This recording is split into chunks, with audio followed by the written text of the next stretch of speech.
presence is a big thing when it comes to curbing crime.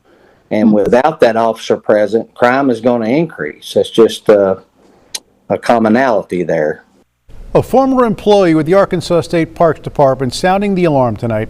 He claims the number of law enforcement officers with the agency is dwindling, creating a potentially dangerous situation for you should you be visiting a park.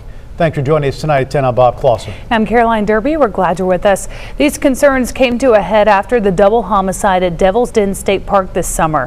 KARK's Jessica Rockwell joins us in studio tonight with more on the staff numbers and what a retired ranger is saying about how that could impact safety in our state parks.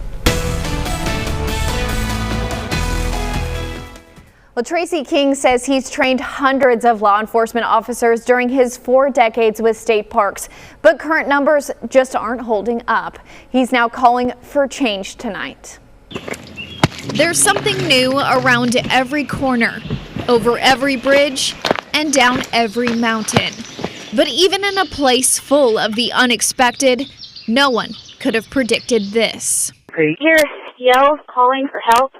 We're hiking down. This summer, Devil's Den State Park turned into a crime scene. Trying to relay to the office that we found the victims down here. They're on the lower Devil's Den Trail. Just a couple minutes. I think I see you right there. I've got two bodies down here. Clinton and Kristen Brink were stabbed to death while hiking with their 2 daughters. The man police arrested had no known connection to the family, immediately sparking questions about safety in our state parks. We just stayed in the car with the doors locked. You never know. Any day, the craziest thing could happen out of nowhere. You know, I can't sit here and say had we had more officers there, it would have prevented it. But I can tell you that we'll never know. It could have deterred that. Tracy King retired just months before this happened, marking an end to a 40-year-long career with state parks.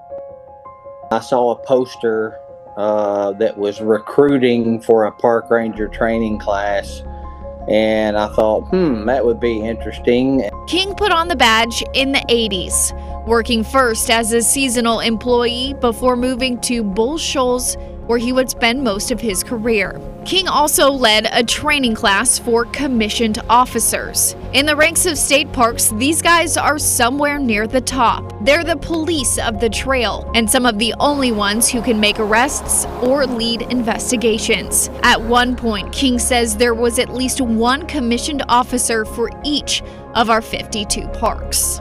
It has steadily gone down to now it's at 40 or below. There's still, emergency services, CPR, first aid, search and rescue. They're still there to do that type of stuff, but they can't do anything to keep law and order and to keep the public safe. KARK obtained these staff numbers from state parks. As of August 2025, there were 140 in-park uniform personnel. 41 of those are commissioned law enforcement officers, or LEOs. Compare that to just 5 years prior, there were 77 LEOs.